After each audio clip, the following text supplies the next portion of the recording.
Hey everyone, Jeff Risdon here with the Daily DLP. It is Wednesday, March 4th, and we're going to do the show today that was supposed to come on Monday, but all the David Montgomery trade talk and actual occurrence, and then the release of Graham Glasgow have postponed it, but we're going to get to it today, and this is a follow-up show. So when I first got to Indy in the Combine, a little over a week ago, I did a show where I also wrote this as an article here on the Detroit Lions podcast. The guys that I think were the 5 most likely options to be the Lions pick at number 17 entering the Combine. Thought I'd update that after the Combine. And I have 3 of the players are still the same, but there are 2 people that are changing for a couple of reasons, and we'll get into that. So let's go back to the first.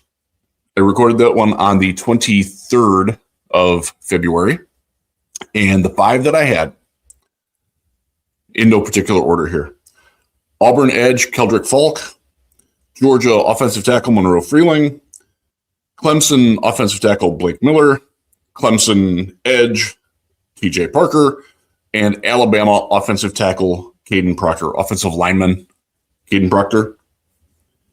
And let's go with the guys who stuck. Keldric Faulk. I have some worries here that Falk, this is when he was prospect of the day from a couple weeks ago, he might be gone. And he is a very interesting prospect, and it's one of those where you're banking so much on what he can become because he's still very young. He is very athletic, though he's not necessarily twitchy. A lot to like about him. Elite run defender coming into the league. He can play basically the role that the Lions have used Levi Onwuzurike in, as a guy who can play on the edge, as a big edge, except he's a lot bigger than Levi.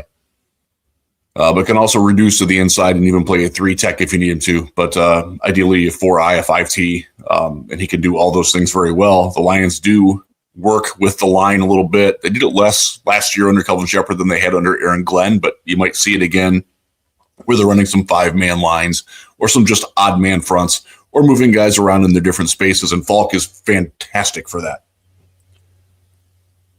Coming out of the Combine, don't see a lot of change in the status for him. I think he is in play for Dallas. I think he is in play for Miami, which lost Jalen Phillips. Dallas picks 12th. Miami picks 11th. There's an outside chance that the Kansas City Chiefs have some interest in him. They're picking 9th. So he's still definitely in the mix for 17. Again, he is straight out of central casting for what the Lions want as a crush-the-can style of edge, and until we're told differently, we're going to presume that that's what they still want. And he certainly fits. One of the other ones that we stuck, looking at my notes here, TJ Parker, great Combine.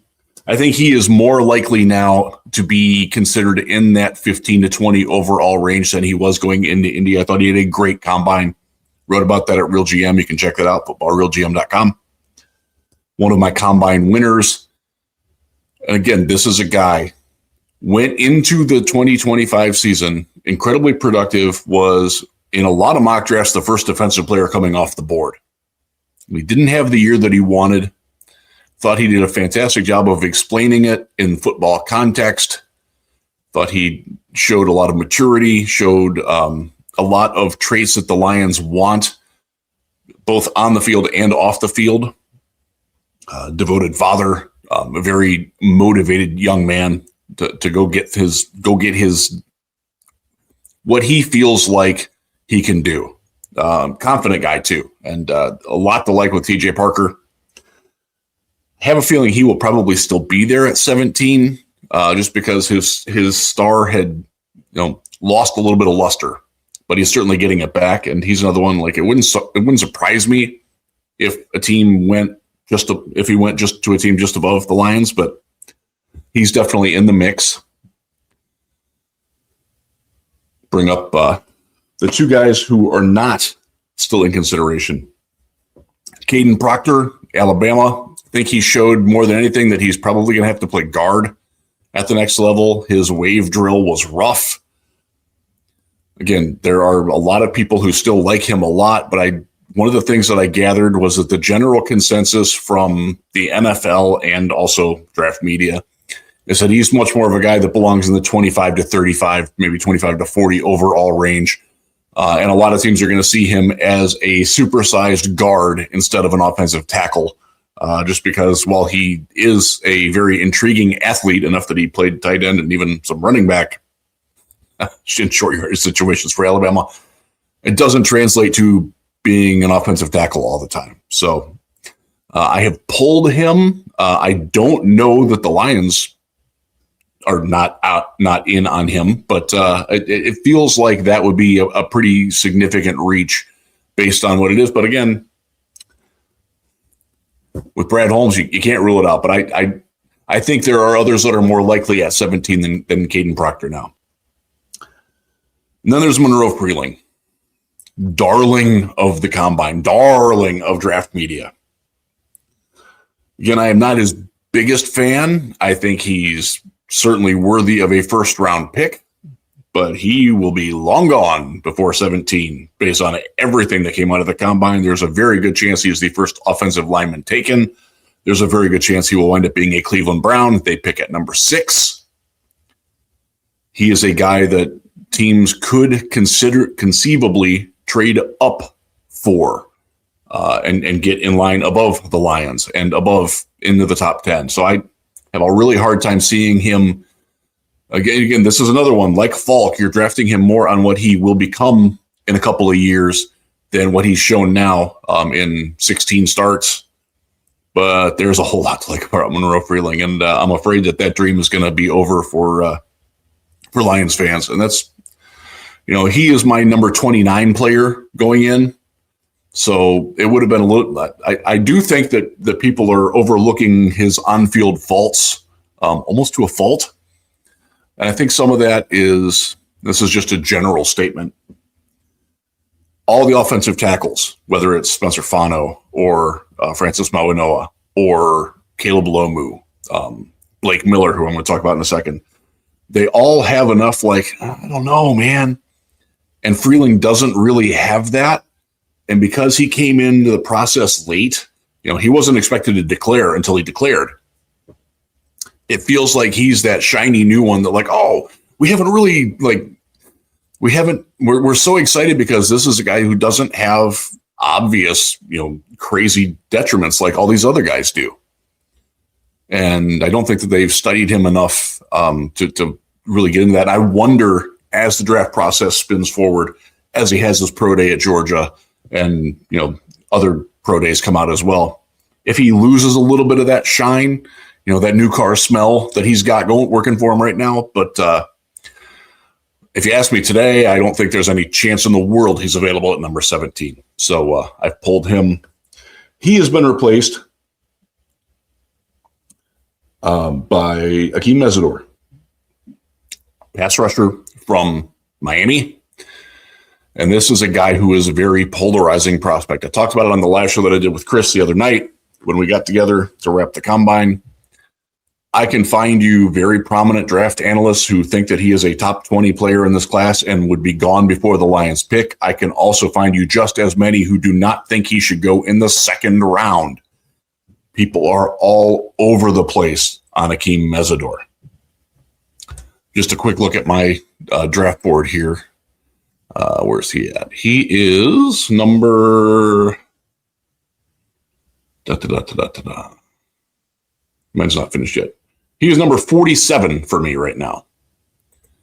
And pull down the Parker part. Lot to like. Had a fantastic combine podium interview. Showed off he was very proud to be Canadian. He is Canadian, 25 years old, going on 26. Bounced around, had some foot trouble in college that did slow down his progress as he transferred from West Virginia into Miami. Didn't have the most consistent productive career, but boy, he was great last year. And I did a feature on him on the 23rd of February. If you go back into the archives for the DLP, which you can always find on YouTube or Spotify or your favorite podcast app, just search out an episode. And I talked about him quite a bit in the 15 to 20 minute range about why I like him, but I also kind of hope that another team takes him instead of the Lions. But I do think that the Lions are going to have interest in him because he does have some power. He's a very good run defender. He is a decent athlete. He did not test in Indy. I think that was probably a smart move on his part because I don't think he's going to test elite at their pro day, assuming he tests at their pro day in Miami. I do think that he benefited from having Ruben Bain across from him, but by the same token, in Detroit, he'd have Aiden Hutchinson on the other side. I think that can work. So Keem Mezador from Miami gets thrown into the mix as a potential at 17. That is probably the higher end of his draft range, but there is a lot to like about Keem Mezador and how he would fit in Detroit. But there are enough drawbacks there that he wouldn't be my first choice. Talk about Blake Miller, and I'm remiss that I have not done him as a prospect of the day yet because I like Blake Miller a lot, and I thought he had a great combine.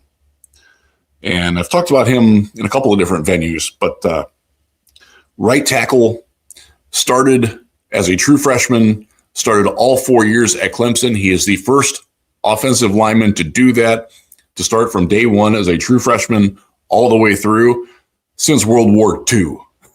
That says something. Going into the season, he was a prospect that was like, okay, in the early day 3, late day 2 range. Had a lot of inconsistencies to his tape. I love that he got better at everything that he needed to get better at in terms of NFL, what the NFL wants to see from him. He got much better at with his vision to his outside. He got better at sustaining blocks in space, which had been a big issue for him. His footwork got cleaner, especially on the edge when he's facing a guy to his outside shoulder. There's a lot to like about him. He can play left tackle. I do think that he's better at right tackle, and that would probably facilitate moving Penei Sewell to left tackle. Not what I would prefer to do, but I don't have an issue with it. Like if that's what works out best, Penei will be an elite left tackle too. I have zero doubt in my mind about that. We've seen him play left tackle in the NFL. We saw him play it at Oregon. He can do it. It's fine. Miller's a fun one. I will get to him as a prospect of the day shortly, but I like Blake Miller a lot, and I do think that he is definitely in play now at 17, and I have seen a couple of mock drafts since the combine ended where he is the projection to the Lions at 17. And that does make a lot of sense. Then we're going to get to the last one, the newest addition. I'm going to have fun pulling this one up. Dillon Thieneman, safety, Oregon. Not everybody's going to want a safety at 17. I get that. Good Lord. What he offers is so in line with what the Lions want from their safeties. And remember, Brian Branch going to be out till probably Thanksgiving. Don't expect him to be at full speed when he's back.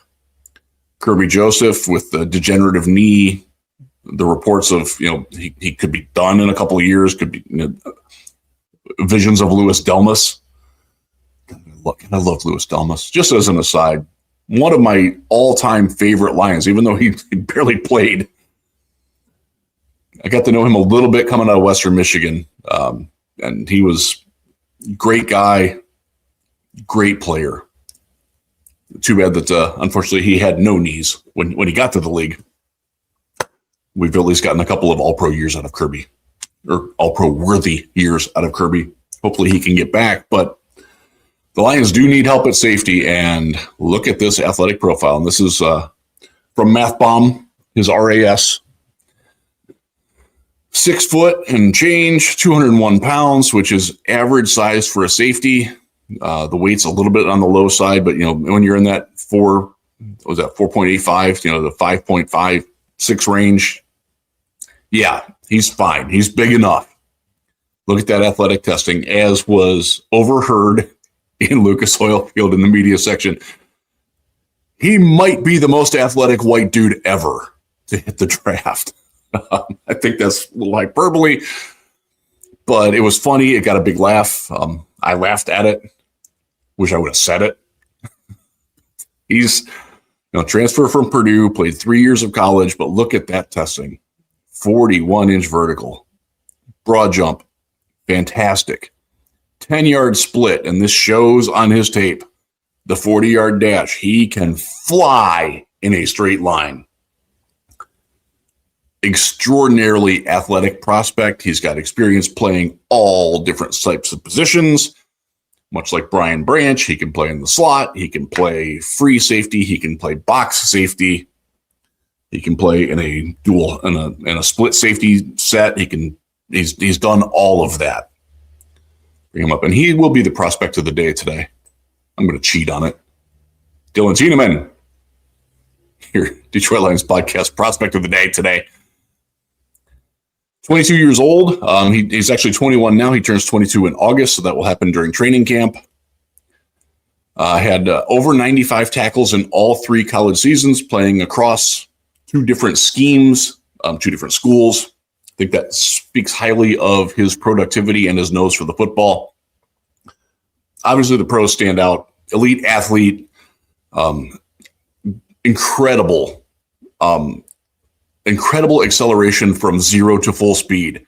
And he is a guy that gets to full speed in like 2 steps. It's great, reflected in his 10-yard split, but it's all over his film. Like if he triggers, he's going. And there aren't many that do it quicker than him. Very quick to trigger in the run game. You see it. He is patient. He does a good job, especially when he's further away from the line of scrimmage or lined up. As Oregon used him a lot when they would face like twins on a side, and he would split the difference between the slot and the outside receiver and play over top of that. He was really, really good at attacking the run from that specific alignment. And you can see him just doesn't step in the bucket, doesn't need to excuse me, doesn't need to worry about the receivers when he sees the run. He just goes and attacks, and he's very good at that. Decent range over the top. Not his best suit, but he can play over the top. He had a nice interception, I believe it was against Washington, where the quarterback tried to look him off and move him over, and he didn't buy it. He's very aware of what's going on in front of him and outside of him. He has very good field vision. Nice to see that. Did play a lot of special teams, especially at Purdue, stood out for that. Had a lot of ball skills early in his career. He had 6 interceptions as a freshman in 2023 for Purdue. He only picked off 2 other passes and didn't have a high volume of PDs in college, but a lot of more of that was usage related rather than any lack of ball skills on his part. He wound up being a little bit more away from the point of attack in the passing game in his final couple seasons of college than he was early in his career, where the guys went at him, and he played more man coverage at Purdue that first year. It's the grit. Podium interview was great. Everything we've heard about him, behind the scenes, guy's a lion, cut from their cloth. Really easy guy to like. There are some cons, though. My biggest one, and I was actually just talking about this with Russ Brown before I started recording this. When he's playing in the middle of the field, whether it's in the box or high, he takes a very flat tack towards the outside. And what happens with that is, I think he overestimates his speed or underestimates the speed of the ball carrier or receiver or whatever. And he winds up like going like this when he needs to go like this. And it results in him having a lot of drag down tackles instead of where he doesn't necessarily have the angle that you want. And instead of stopping a guy on 3rd and 5, when he makes an impact with him after 4 yards, they're getting the first down because he's not taking the best angle. And this is all over his tape. It happens a lot, unfortunately. if you're a Lions fan, you saw this. This was an issue that Ifeatu Melifonwu used to have on the rare times he was healthy in Detroit. He had sort of the same issue. If there was a big quibble about Quandre Diggs, he had the same kind of problem. It's an issue that Jabril Peppers had at Michigan and has also had it in the NFL. And I'll just throw it out here now. I think there's a lot of Jabril Peppers in Dillon Thieneman. And I got to watch Jabril Peppers in college. I got to cover him when he was in his formative NFL time with the Browns. And when he was in Cleveland and not aligned in my hometown of Vermillion, some 30 miles west of Cleveland, to playing over the top safety when Greg Williams decided that, let's have our safeties play at the line of scrimmage and then also 35 yards deep. And Jabril Peppers, who's not a guy who has that sort of vision, wound up getting ensconced in the deep role, and he looked terrible and became much better once he got out of that. Yeah, there are definite similarities there. Thieneman is a willing run defender. He does play on train tracks a little bit. What do I mean by that? I mean that he does not have a lot of wiggle when he's at full speed. He's much more linear. He's going to have to slow down and gather himself before he can break. Like if the running back, again, the angles aren't perfect, and that results in him having a lot of drag down tackles. He will actually run past the point of attack. I know he did that in the Penn State game. I know he did it at Purdue a few times. Didn't really watch a lot of Purdue football, and haven't revisited a lot of that. But I did have some notes from seeing him play in person there. Really good player. Not the best in man coverage either. You probably want to play more zone coverage, especially if he's closer to the line of scrimmage. I think, as an over the top, he has enough range and reactive quickness that he can make it work. But he doesn't necessarily sense, especially if he's giving up a two-way go to a tight end or a back coming out of the backfield or over the slot, doesn't always anticipate real well which way that action's going to go. And in man coverage, he can be a little grabby. He can miss on the jam a little bit if they want him to jam. So there are things to get ironed out there. But overall, he certainly is in the mix at number 17. And for folks who are wondering, well, how do you play him when you've got Brian Branch coming back and hopefully Kirby Joseph? My answer to that is that you replace the third linebacker on the field with a third safety on the field. And both Branch and Thieneman have enough tackling prowess and run defense, nose for run defense, and ability to play in the box capably, that you're not going to lose a lot in terms of run defense. And that's the primary reason why you have a third linebacker on the field instead of a third safety. I like it. It's sort of the role that Kyle Hamilton has played in Baltimore. Peppers has played it throughout his career. Caleb Bullock plays it for the Texans very well, did it extremely well as a rookie last year. You saw what Nick Emanwari did. Thieneman is not Nick Emanwari. I don't want to make that to him because he's not nearly that big. Emanwari's a freak. Was used perfectly by Seattle. I do think that had he been in Detroit, it wouldn't have been the same style of play. And so it would require a little bit of defensive adjustment schematically from Kelvin Shepard and company, but I think they can make that work. So those are your 5. It's not an exclusive list. Can't rule out a guy like Proctor. Can't rule out Caleb Lomu from Utah, who I thought had a pretty good combine. Offensive tackle, probably a left tackle only, which is an interesting spot to be in. I do think that the Lions will have some interest in him. If Spencer Fano falls because of his short arms, I don't think that's going to happen, but you got to consider him as an offensive lineman, offensive tackle, who I know very popularly took some snaps down in Indy after he was done with his tackle workout and showed that he could try to play some center and be a potential safety convert into the middle in the pivot at center. Ruben Bain, I don't think is going to be there. It'd be nice. He's a good player, really good player. But yeah, I think that's probably your player pool. Can't rule out a cornerback. I don't think Mansour Delane is going to be the guy, but Avion Terrell from Clemson, who came in both bigger and faster than expected, really good at playing the exact style of coverage and run defense that the Lions like to do. Yeah, he probably makes a lot of sense too. And if I had to add a sixth name on here, it would probably be him, even though I don't think that they're going to be looking at corner that early. But I say it every year. Every NFL team needs to draft at least one cornerback every year, just because of attrition, injury, because more and more teams are running more and more wide receivers, although that's changing a little bit. You got to consider him.